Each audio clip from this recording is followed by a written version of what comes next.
Yep. Okay, all right. I'd like to reconvene the meeting of the St. Mary's County Board of Education for Wednesday, March 10th, 2021. We will begin with the Pledge of Allegiance. I pledge allegiance to the flag of the United States of America and to the republic for which it stands, one nation, under God, indivisible, with liberty and justice for all. Okay, let's see. May I have a motion to approve the agenda? I move approval of the agenda as presented. Do I have a second? I second. Roll call vote. Mary? Aye. Rita? Aye. Kathy? Aye. Myself is aye. Okay. Sorry, my pen stopped working. All right, board reports. Mary, you're first. You're first on my Okay. list. It is my pleasure to go first. Thank you. I want to welcome all the students back to the school building. I could see from social media that the teachers and the staff were glad to see the students return to the buildings, and the students and parents, the whole community is very pleased about it and how well everything went during the first week. And I want to thank the superintendent and his executive team, administrators, faculty, staff, and everybody, bus drivers, everyone who made the first week back a great success. A lot of things were happening in February and March. I've been celebrating Women's History Month, Read Across America, and African American History Month. And I have visited Lexington Park Elementary School, virtually that is, Hollywood Elementary, Park Hall Elementary, Mechanicsville, Greenview Knolls, and George Washington Carver Elementary School. And I've read either African American History, Read Across America, or Women's History Month. I attended the virtual Historically Black Colleges and University College and Career Fair virtually. I talked to representatives from Alabama State University, and it was a really terrific program. And I want to thank the NAACP, SMCPS, all the colleges and businesses who can offer our students jobs, and everyone else who made it a huge success. Also, I attended the NAACP Get Out the Vaccine, and they talked about how to reach hard to reach residents to make sure everyone is getting their vaccine. Dr. Smith was there virtually, Dr. Brewster was there, and there was a question and answer session about anything the citizens were concerned about. Then it was a webinar on youth mental health, and they talked about stress as it related to COVID, typical signs of stress in our young people, and pandemic-specific signs. They talked about preventative measures for younger children, middle school students, and high school students. They encouraged the parents to ask questions such as, I noticed, and whatever their particular behavior is, that you look depressed. What's up? Instead of asking yes or no questions. Also, they gave us resources and links we could go to if we needed further information on that. The speakers were Gloria Van Brunt, LC, Sarah Woodward in private practice, Rebecca Linton. She has a master's in education, and she is a teacher at Leonardtown High School. She did a terrific job, and she did it from her, from the gym, and it was really excellent. And it was sponsored by Healthy St. Mary's Partnership, and Dr. Brewster, of course, was present there. Then St. Peter Claver Catholic Church sponsored an African American history program that was virtual too. All the events I attended were virtual, and it proves you can do so much virtually. They had games and activities for children and adults. They had guest speakers. They had history trivia where they gave out prizes. And I want to thank St. Peter Claver Church for doing that. It was a 2-hour program, and it was very informative. So February is a short month, but a lot happens in that month. And March, we're in March now. So I thank everybody for all the efforts to get our students back in school and keep them safe. Kudos to SMCPS and everyone else, and the parents too. Thank you. Okay. Nagina? All right, so I was one of the student representatives for the pilot of the SMCPS podcast, along with Sophia Williams, a junior from Chopticon. The discussion was focused around hybrid learning and in high school, and we heard from the students, teachers, and administrators' perspective on hybrid learning. Last Saturday, I also attended the Women's Leadership Forum, which was hosted by the Maryland Association of Student Councils. This event served as an opportunity for Maryland student leaders to discuss selected issues, hear from women in leadership positions in our communities, education, and workplaces, as well as learn how to create female-specific support groups in our regions. So that's all for my report. Rita? The other night, Miss Allen and Miss Bailey and myself, we attended a volleyball game for Chopticon against Leonardtown High School. It was a lot of fun. The kids seemed to have a great time, and it's good to see everybody, the students out there and participating again. Kathy? It was great to actually be able to go and visit and see an event rather than experiencing it virtually. And it also gave me the opportunity to talk to several teachers who were there that I've known a long time, and kind of hear from them what it was like from the teacher's side of things with hybrid learning. And they were just really happy to get kids back in the building, and I know that they'll be very happy when they can have kids back full-time, full class load. The challenge of trying to instruct 8 students in front of them and 8 students virtually at the same time is challenging, but they were all for it, and so it was a good evening. So tonight, Chopticon hosts great meals and volleyball. It's senior night, so we figured we'd do it early, just in case something turns down the thing. Knock on wood. Let's see. So field hockey is up and running. They play games Monday, Wednesday as well. Cross country started up. Yep. They have meets, I believe, Tuesday, Thursday. Our football games are running on Fridays. And soccer, I think, is also Tuesday, Thursday as well. So, capacity is still limited, to people on the parent list, and then of course, administration and, naturally board members and, administrative staff and at the different schools. So it's been great. I agree to see the kids back in some sense of normalcy for everyone. Let's see, we did have a Maryland Center for School Safety meeting on the 1st of March, I believe. Basically, we went through all of the legislation that is out there that could affect school safety and our schools. They do have a student work group, so they've been having these not podcasts, but Google Meets with students from various schools across the state. The Southern County representative is a gentleman from St. Mary's Riken. So they've been talking about, virtual learning, sports, which we just mentioned, things like that. And, they're looking for, we turn to them to hear their voice about, obviously, the decisions that adults are making. So that was very interesting, and it was a very good discussion. So with that, I am done. And Scott?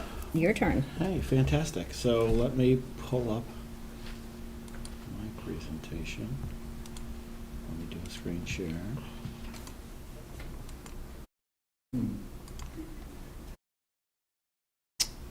Well, before we jump into the presentation, I know there have been questions that have been posed to you, Mrs. Bailey, as well as others, relative to the governor's press conference that was held yesterday afternoon, where it would appear there is a relaxing of outdoor gathering sizes and things such as that.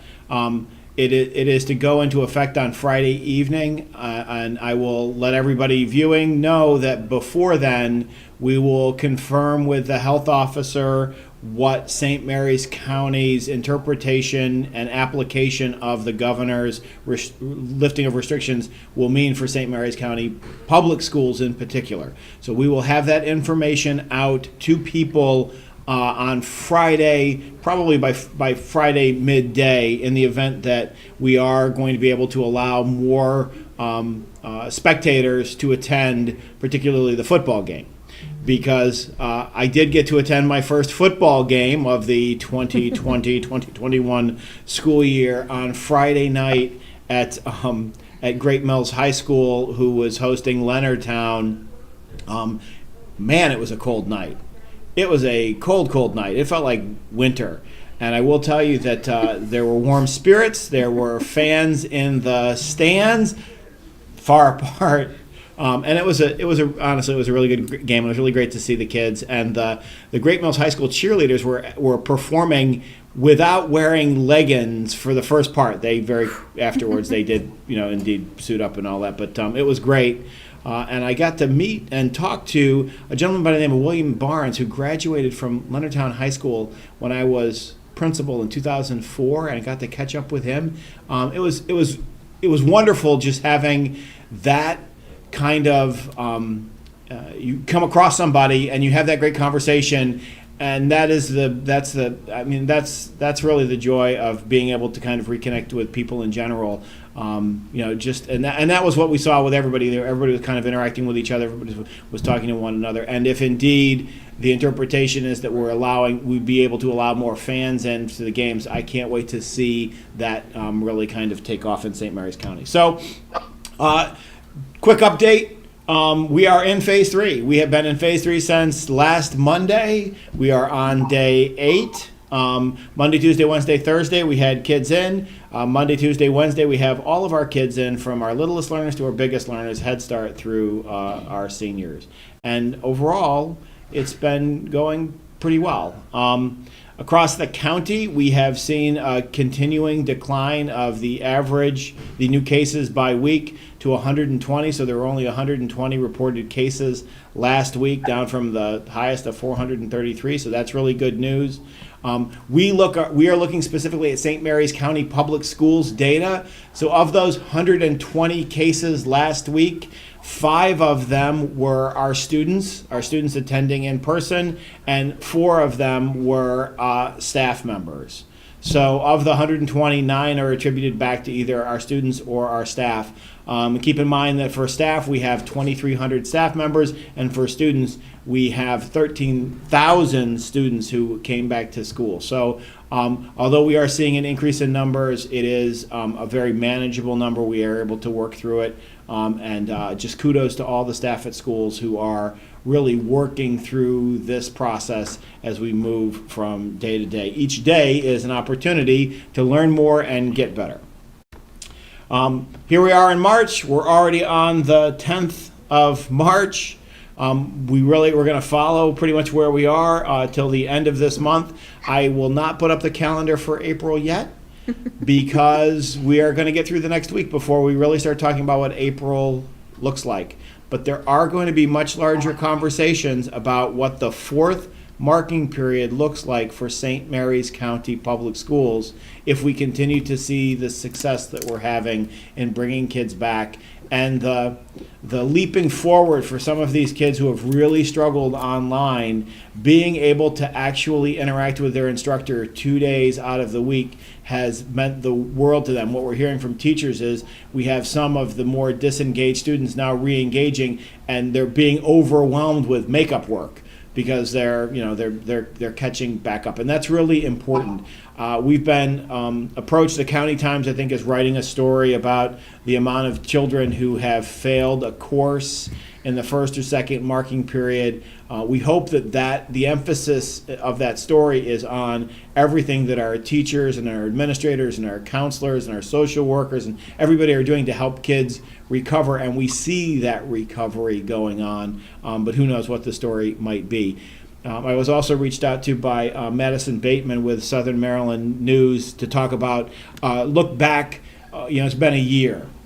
So if this was March 2020, what did it look like? What's happened over the year? It's exhausting to even consider what we as a system, what we as a group, what each one of us individually has gone through for the last year. We're in the middle of it. I don't necessarily need to go back and revisit all the component pieces. But I did go back and I looked at my journal and all the notes, and I went back and I looked at my calendar from this time last year. And approximately this time last year on Thursday, on Wednesday, we had ANS and I think a board meeting. We all gathered together, all of us, unmasked, an ANS and then a board meeting on the Thursday, whatever that was, the 6th or the 7th or something like that, last year. Steny Hoyer convened a roundtable with everybody to come together to discuss the pandemic and the spread and all that was going on. So all of the superintendents, all of the leaders from St. Mary's County and Charles and Calvert and Prince George's and Anne Arundel, we all got together in a room. So there was like 30 of us in a room. They had invited the press. The press was in the back of the room. There were probably 45 people in the room without masks as we talked about the pandemic, and it was so hard to hear. What did we do? We passed a mic around. So, and there's people were definitely coughing, and we were like, oh my gosh, whatever, we were making light of it. But that's where we were. The next day, I got in the car and I drove up to Pazam for the superintendents, where every one of the superintendents met face to face. So if just one person at any point would have done that, it would have wiped out the leadership. We have hiss coming through the speakers. Would have wiped out the leadership for the entire state of Maryland. So that's where we were a year ago. I hope that today we're more wise. We're certainly more weary and wary. Yes. So put those words together. So you've already touched on it. It's great to see kids back in school, going down the lines in Hollywood and Oakville, at White Marsh, at Leonardtown Elementary School, at Oakville, the volleyball games. Those are some pictures from the Chopticon Leonardtown High School volleyball game. There's a tweet in there we brought all the new teachers together, not in one place.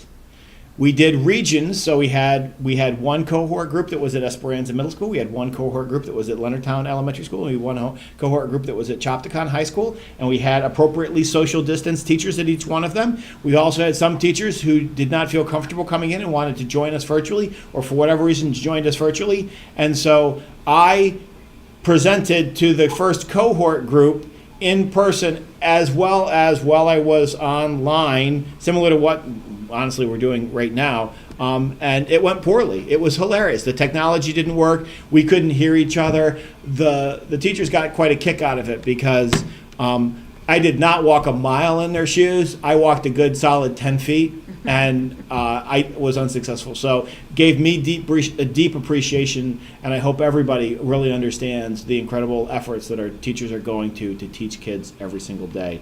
I will tell you that one of the highlights was Mrs. Knight's fourth grade kids. They gave me a packet of handwritten thank you cards that they had done. That's the whole display of them on Dr. Montgomery's table. 2 days later, we got another packet from the other group. This is like the A group and then the B group. It was just really sweet. And to hear from kids in their own writing, that it's great to be back in school. You don't often have kids tell you how much they love to be back in school, but they are saying that, and that's really great. It's a very special community. I told Miss Knight, she sent me that, and there I am in the morning arranging the cards for when Dr. Montgomery comes in, and I'm all teared up. I'm like and I am not somebody who tears up easily, regardless of my love for poetry. It was really sweet, and I know our recognition this morning is going to be for the National Social Work Week or month. And it is so important. There are so many different component pieces of getting kids back in school successfully and supporting the kids and the teachers and the support staff and the parents and the larger community. So it's quite appropriate, and just everybody has had hands in, and as a result, we are where we are. I'm just so it's humbling to be in front of you and be leading a great system like this. It really is something pretty darn special. So with that, conclude my remarks. I'd like at some point we're going to get back to like where I just tell you I went here, here, here, and here, and that's it. Maybe the next meeting.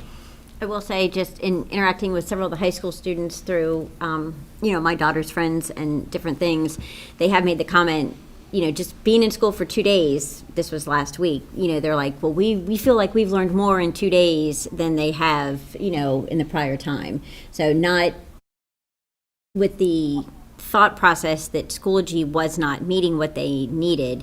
It was just easier for them to concentrate, to learn, to ask questions, and to have that interaction, when they didn't understand something, especially I think at the high school level and, some of your middle school classes where you're just, things are confusing, like calculus, physics.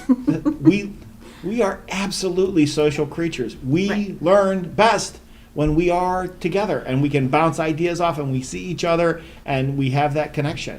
Right. And that relationship piece, especially, for our 10th and 11th graders and our 7th and 8th graders and our 2nd, 3rd, 4th, and 5th graders, they hadn't been in a school since last year. Yep. And you need to kind of have that organized in your space. So it was all really good stuff. I'm hopeful that we're at about 75% of our kids are back in person.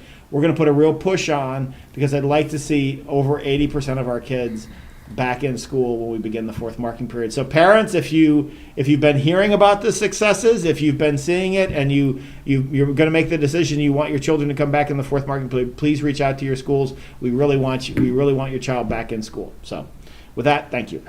Okay, well, you can just roll right in because it's Mrs. Long and Mrs. Schrader with our social All right. work. There they are, or at least one. Good morning. There we go. Good morning to both of you, and thank you very much. I went upstairs and stole their pictures off the wall in student services so I could put them down in the school-based health center because the Dr. Salmon is visiting today, and they're just the greatest pictures of kids doing great kid things. So thank you very much. I promise I'll return them before the end of the week. And so, Just a slight charge on that, Dr. Smith. I was going to say, is there going to be like a rental charge? All right. Let me share. We're sharing, and let me present. Come on, present. There we go. Yeah, so you see I'm here this morning with Mrs. Robin Schrader, our mental health coordinator, to recognize our social workers during National Schools Social Worker Week, which is this week, March 8th through the 12th. Let's take a look and meet our social work team. Serving our high school population is Miss Megan Kirsch, Miss Glory Van Brunt, Miss Lindsay Robeson, and Miss Amy Shryock. And serving our middle school students, we have Miss Kim Hall, Miss Ashley Flores, Miss Kara Scarborough, and Miss Allison Vandenbos. We also have trained social workers working in other roles in our schools. Miss Diane McKissick and Miss Rebecca Pinkney serve our special education students in the Learning Adjustment Program, and we have Miss Anastasia Newberry, who serves our students as a pupil personnel worker. Our social workers possess a variety of experience, skill sets, and specialization implementing multi-tiered programs and practices.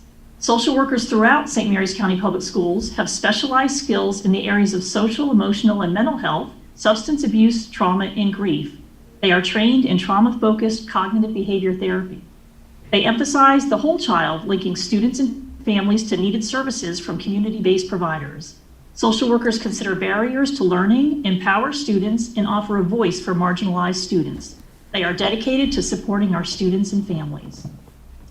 Ms. Schrader is going to join me now in talking about our social workers specifically in our school environment. So our social work team, they have a unique clinical skill set and perspective. They use something called systems theory, where one piece impacts a whole system. So working on one piece of the system or one student has an impact on the whole student population or the whole school environment. They work from a perspective of person and environment. They take a person where they are, work with where they are, and help build them up to where that person wants to be. They address home, school, and community-based stressors to remove barriers to their academic achievement. They support and implement consultation and direct service to students. They also provide evidence-based education, behavior, and mental health services to students in a tiered system of support. They promote and foster a climate and culture which is conducive for both the students and our staff, and they always make data-driven decisions and use evidence-based practices throughout. So we wanted to take a moment and explain to you and help you understand what that actually looks like. So when we use all of those words, let's talk about an example of that. And we thought the best way to do that would be to give you an example of the work our social work team does with students in the middle school environment and the high school environment. So the middle school student was referred due to depressive symptoms and poor grades of D's and F's. The student was isolating, she was tearful, her grades went from all A's to D's and F's. The school social worker administered a pre-assessment, and the areas identified were depression, anxiety, and conflict management. The social worker worked with this student for approximately 12 weeks, meeting with the student weekly for 30 minutes or more. During this time, the student's depression, based on assessment scores, decreased by 40%, her conflict management skills increased by 50%, and her anxiety decreased by 50%. The social worker used the CBT, cognitive behavioral therapy model, and focused on the anxiety and working on self-advocacy skills for the student, as well as assertive communication skill building. The social worker worked with the parent to validate the student's feelings, giving her a safe space to share feelings and promote positive family time. At the end of this 12-week course with the social worker, the student and the parent indicated that the student was loving her sessions with the social worker. She thanked them for working with her daughter. I'm definitely seeing progress and positive changes reported by the student. And at the end of that time, the student was doing progress in all areas and increased her grades. We had a high school student who was referred due to depressive symptoms and mood swings. She was using self-harming strategies as a way in response to her own anxieties and depressive symptoms. Student completed a 12-week program with a high school social worker and currently is reportedly ahead of herself on online courses. She's on target, her grades have improved. And despite numerous life stressors and the shutdown of COVID-19, the family and student have verbalized many times that they are grateful for the support and service that the social worker provided. And the student is doing very well and has increased all of her grades, and her mood and depressive symptoms have resolved. These are just 2 students, and that's really what I want to emphasize to you. There are so many more. The social work team sees students in the 12-week program, the aftercare program, and provides crisis intervention support. Last year, they supported 561 students and saw 235 students through the entire 12-week program. That's with COVID. This year, they've started with 180 students so far and have served 141 students in that program. This team is essential to our students, our families, and our staff. They provide a critical service, and now more than ever, with the emotional and mental impact of COVID-19, they're continuing to intensely support our students in a capacity that has educational and lifelong impact. Thank you, Mrs. Schrader, and thank you for sharing a couple of those stories as well. It really gives us a good picture of what the social workers are doing. Dr. Smith, in recognition of all our school social workers and the important work they do, I invite you to share the resolution. Absolutely. So this is the small written. Ms. Long, always accommodating, has given me a printed out with a much larger typeface. So I don't have to wear my readers or borrow Mrs. Allen's pink readers, which I thought were very fashionable. Whereas the social work profession for decades has been dedicated to improving human well-being and enhancing the basic needs of all people, especially the most vulnerable among us. whereas this year's Social Work Month theme, Social Workers Are Essential, embodies the contributions of the social work profession by successfully advocating for the equal rights for all people, no matter their race, sexual identity, gender expression, culture, or religion. Whereas social workers work in all parts of our society to empower people to live to their fullest potential. Whereas social workers have worked with families and school throughout the pandemic to ensure students reach their full academic and personal potential. Whereas social workers work daily to help people, whether in person or remotely, overcome substance use disorders and mental illness such as depression and anxiety. Whereas social workers will continue to stand ready to assist our schools in overcoming present and future challenges by improving mental health and wellness for students and families. Now, therefore, be it resolved that the Board of Education of St. Mary's County recognizes March as School Social Worker Month in St. Mary's County Public Schools, and that all staff and students are encouraged to recognize this event and participate in its observance. Signed this 10th day of March 2021. And I'd like to do a round of applause. Thank you very much. Again, thank you so much for all you do for our children. Thank you so much for all you do to support not only I love that Ms. Schrader references that the systems approach, recognizing that helping one may very well help all. And that is the way we must devote our efforts to recognize that every single individual has a great capacity to impact us positively, and we just need to give them the space and support for them to flourish. It really is social workers are essential workers, and I would put that pretty much everybody involved in education is essential. You see what happens when it isn't present. And you see what happens when we are pushed to not be able to deliver the deep, rich, in-person service that we traditionally have been able to do. And I just say it's just such a testament, certainly, Ms. Schrader, to you, to all with whom you work, to all of the social workers who are with us through a partnering agreement and work with the school, with the St. Mary's County Health Department. Ms. Long, you work with a really fantastic group of people that absolutely make a difference in the lives of not only the children they directly serve, but all those with whom they interact. So just thank you very much. And I encourage everybody to recognize a counselor, recognize a social worker, give them virtual hugs and support. And thank you for getting us through this march. I really do appreciate it. Okay. Thank you. Thank you. Thank you very much. Wonderful. All right. With that, do we have any public comment? Okay. May I have a motion for approval of the consent agenda?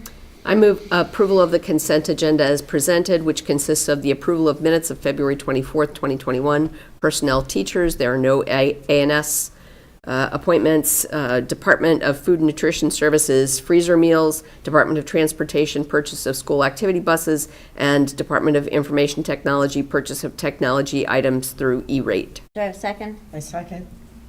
All right. Roll call vote. Mary?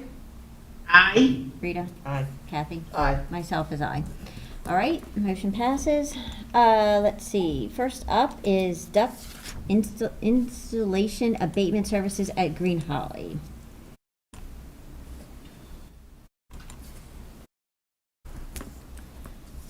Ms. Leano is on there somewhere. There she Leano, is. she is indeed there. All right, let's present. All right. There Good you morning. go. It's all you. Good morning. Good morning. I'm here today to present duct insulation abatement services at Green Holly Elementary School. The request is for approval to award a contract in the amount of $65,918 to Waco Inc. and $8,000 for construction contingency for the abatement of duct insulation at Green Holly Elementary School on the A side. In preparations for the project that we're gonna start during spring for the HVAC replacement and switchgear, we went ahead and tested the school throughout. We tested 29 samples were collected, and of all on the A side, and with the findings show that we have more than 1% of asbestos or white asbestos chrysolite on the insulation sealant, on the silver backing paper around the HVAC ducts above the hallways and classrooms.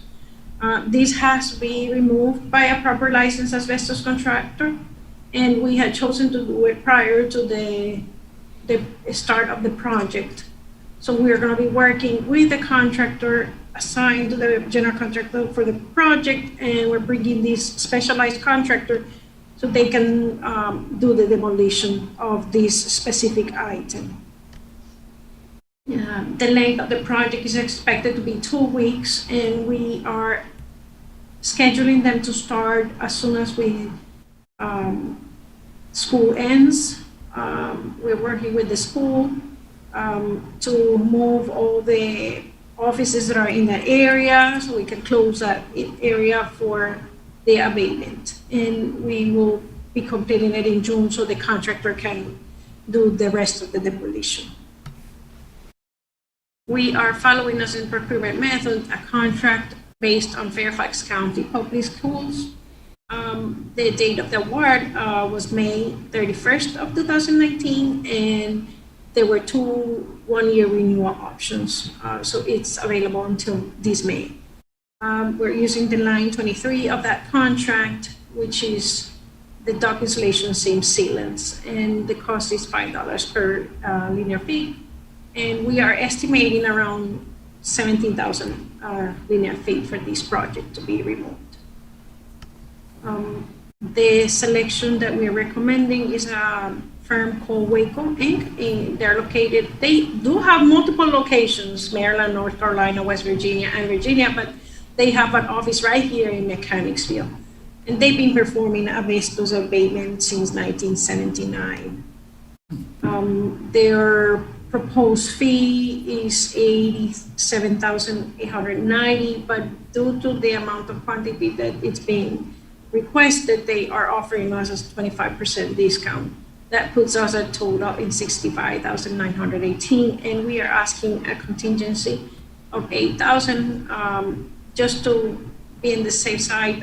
These are based on estimates, but they will charge us based on real linear foot.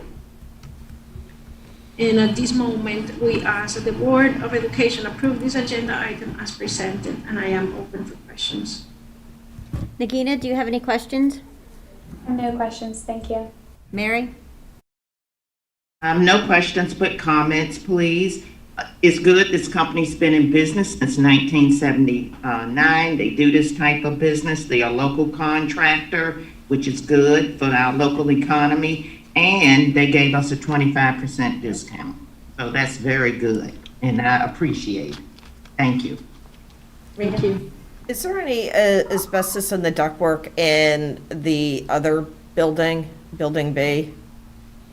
No, this area of the building is the one that we've been finding more of the asbestos, and we already removed all the asbestos on the floor last summer. Maintenance did that, so we think this is the last asbestos that we will get in this building. Okay.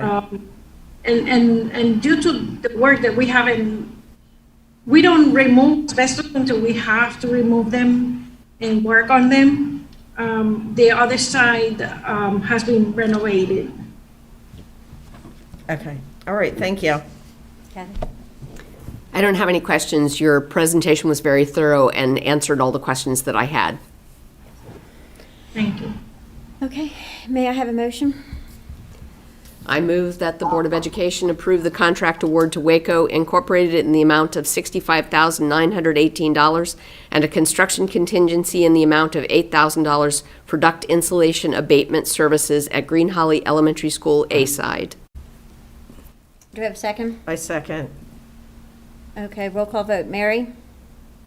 Aye. Rita? Aye. Kathy? Aye. Myself, the motion is passed. Thank you very much.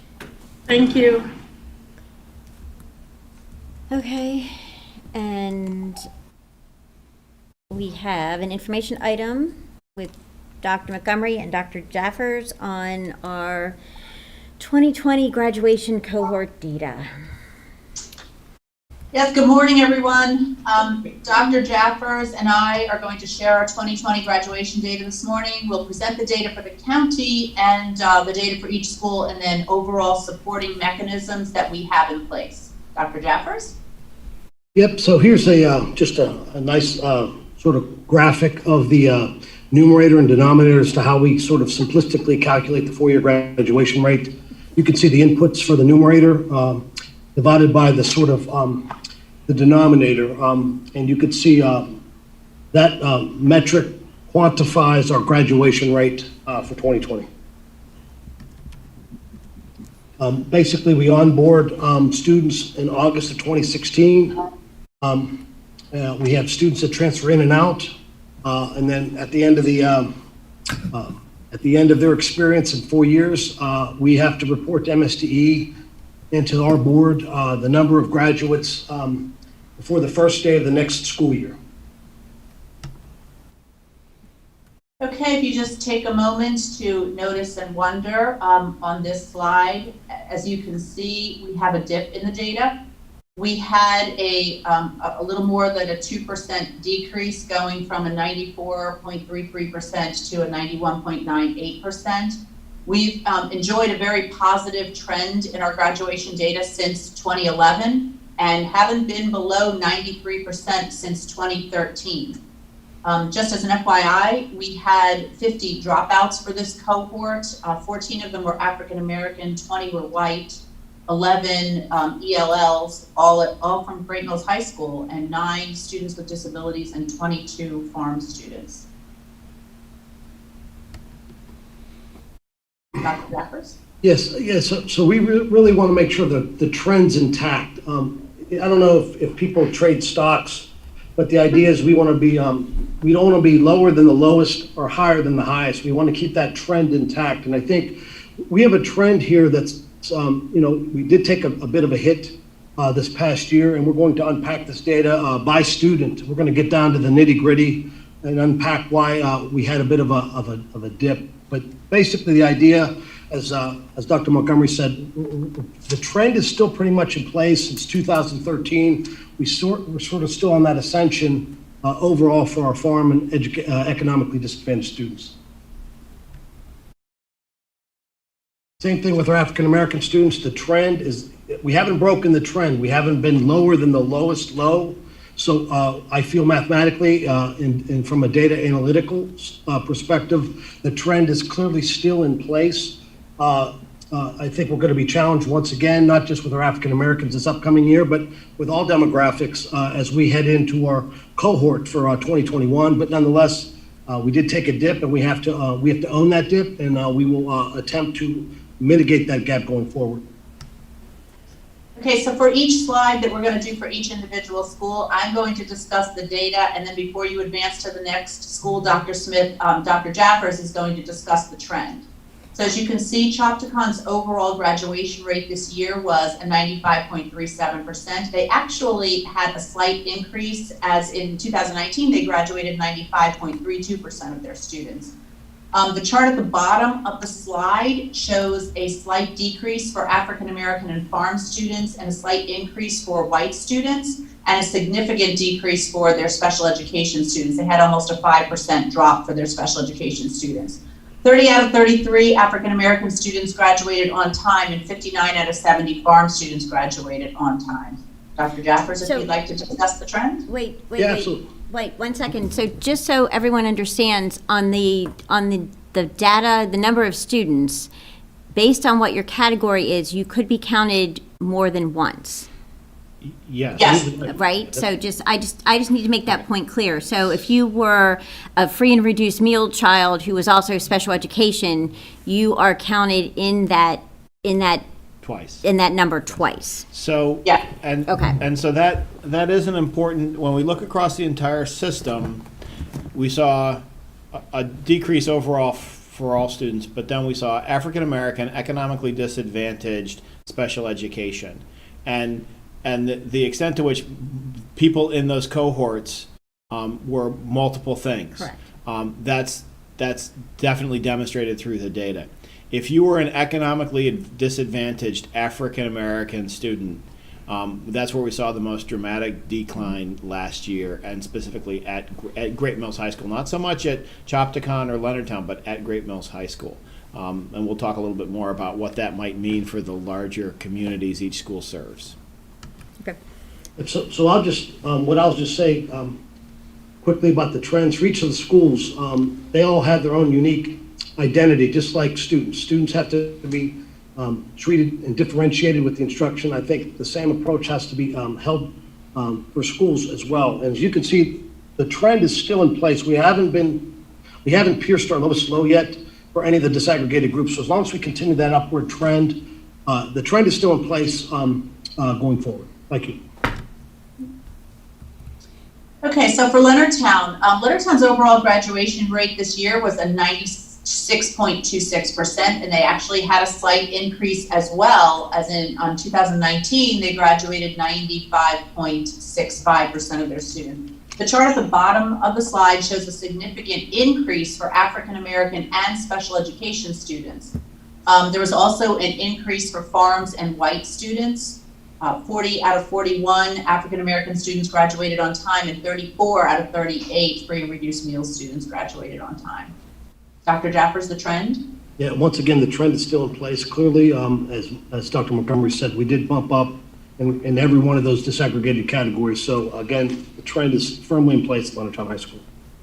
Well, and the only other thing I'd like to point out as we're going through and we're all talking about math and such, the larger the size of the group, the more stable the line. So you'll see that when we talk specifically about about white students, the largest group, 369, you see a really very stable line. When you get into all of these smaller groups where we're talking about 40 or 34 or 38 or 20, you'll see a great deal more movement each year to year. Same thing with Chopticon High School.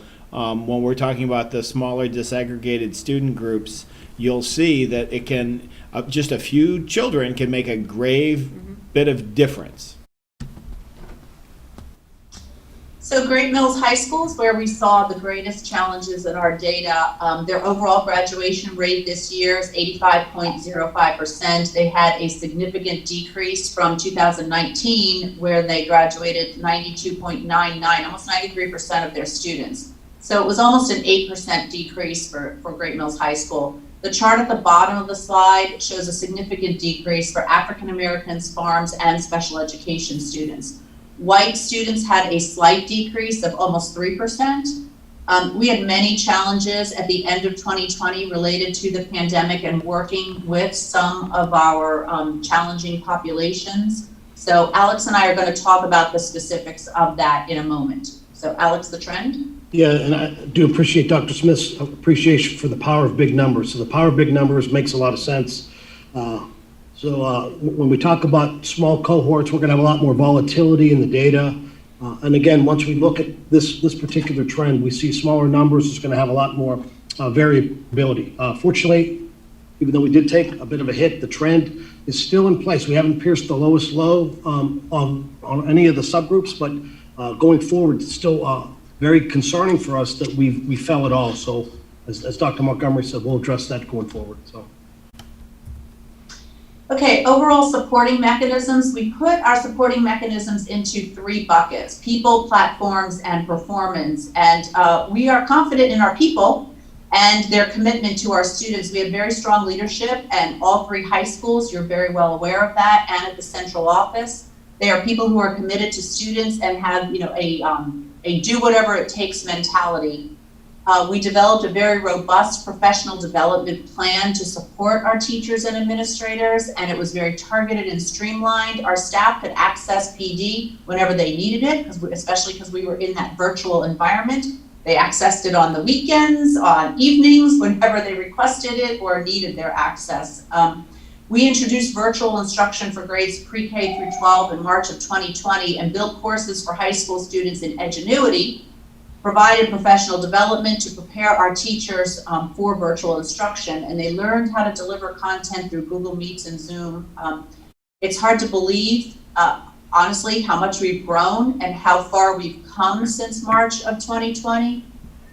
We've placed an emphasis always on family involvement and parent engagement, but especially now during a pandemic and in the spring of 2020 when we were in a virtual environment, because the learning was taking place in the home and kids needed their parents' involvement and support.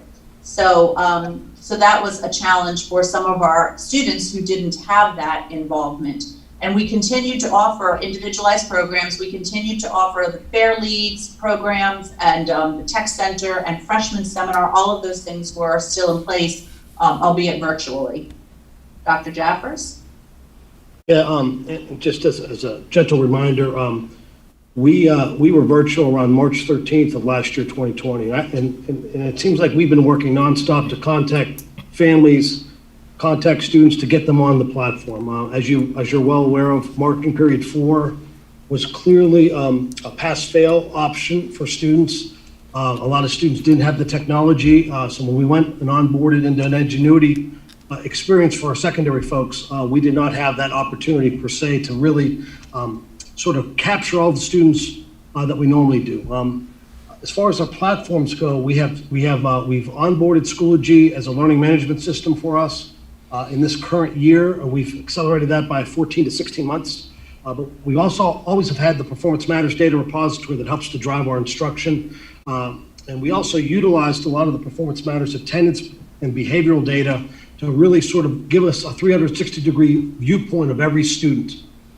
Coupled with that is our Edgenuities. We said it's our asynchronous online work that all of our students were sort of relegated to for the most part, other than Google Classroom for some of our AP students. That was what we experienced last year from an instructional standpoint.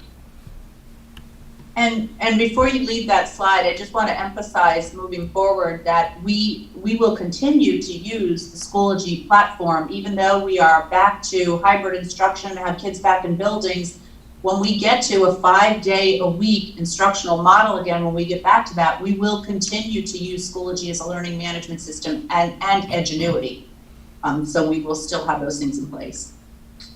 Okay, the next slide, overall supporting mechanisms and performance. So March through May, typically a time when we work especially hard with some of our most challenging students. It's when the rubber is meeting the road. We know who's in danger of failing, and the administration, the counselors, teachers all develop individualized plans for kids to get them over the line. In a typical year, we're going to have recovery, evening high school, Edgenuity classes.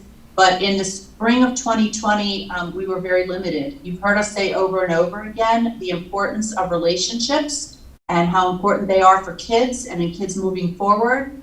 Kids work for people, they work for their teachers, their counselors, and their principals, and anyone they have a relationship with in school, actually. But unfortunately, we were reduced to images on a screen, and we weren't able to connect in person with so many of our kids who needed that relationship. And I think that that's what has had a big effect on our data for spring of 2020. Alex? Yeah, I think just to echo those particular think-abouts and takeaways. We were basically flying blind. Some students did thrive in an asynchronous experience. They did like to work on their own.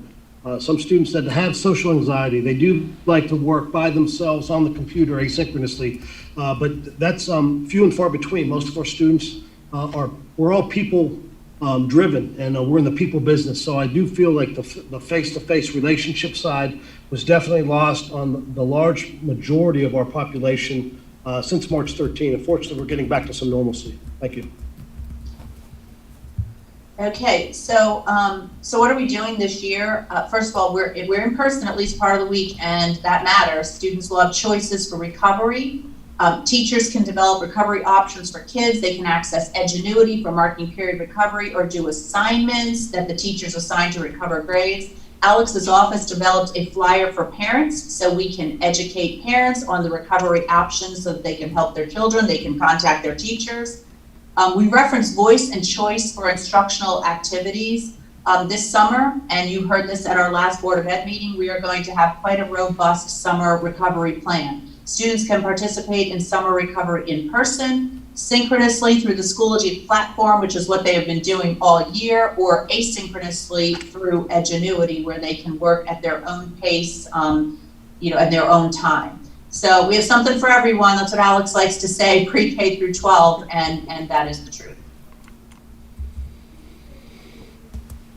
So before we get into questions, I do want to emphasize that that's the 4-year adjusted cohort graduation rate.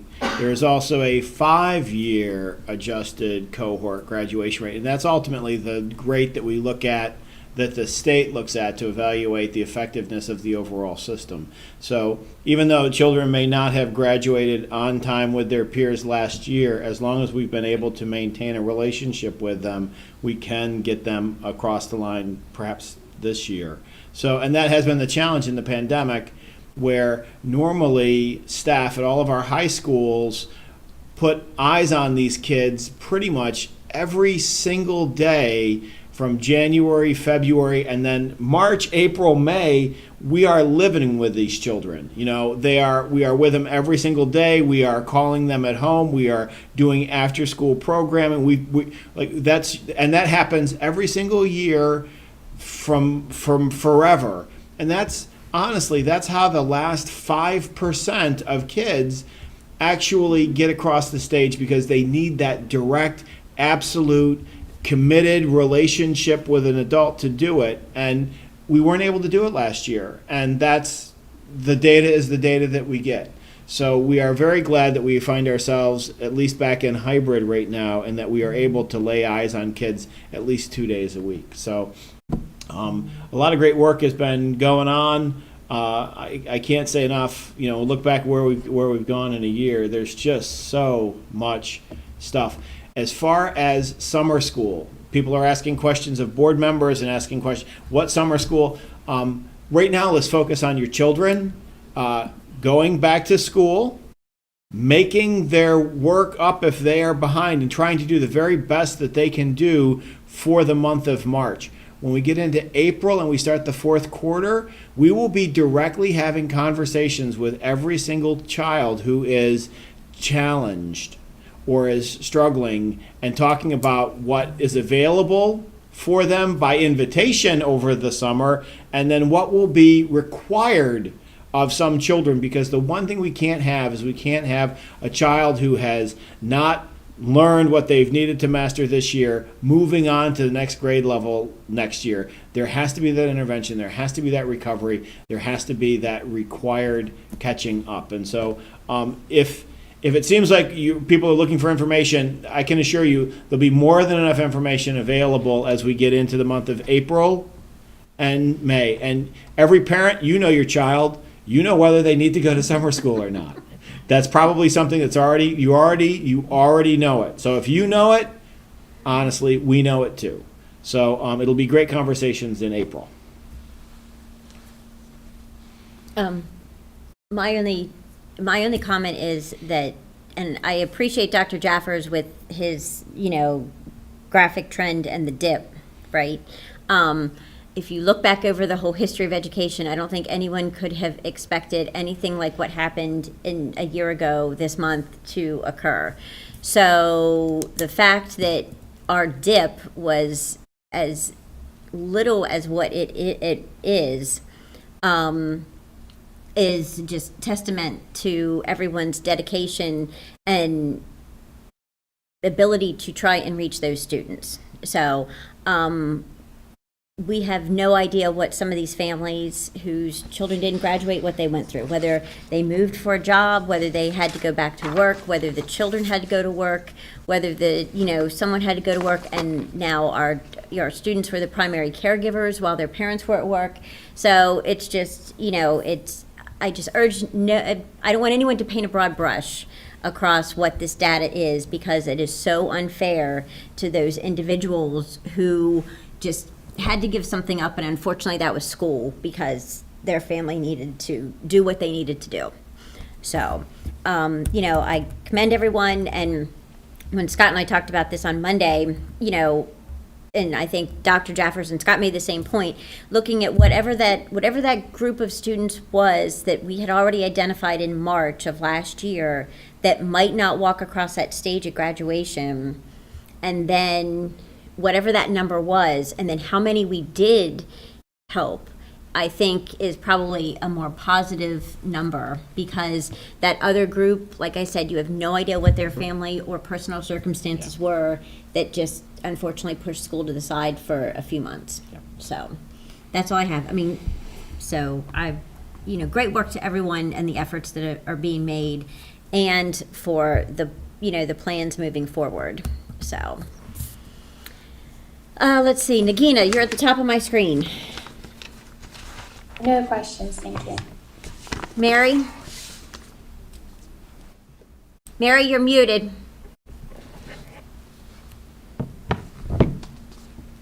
I'm sorry, I had some background noise going on. I want to thank the superintendent, the administration and staff and principals and everyone who worked with students for doing everything in their power to get students where they need to be. I also appreciate Dr. Smith's comment that every student who is at risk of failing, dropping out, or whatever challenges they have, they will be contacted individually to see what's going on and how we can help keep them on course. Now, the 50 students that dropped out, is it too late to do anything for those students? Can they come back? Were they contacted? Did they officially drop out? What is the story on them, Dr. Smith? That's your 5-year cohort, right?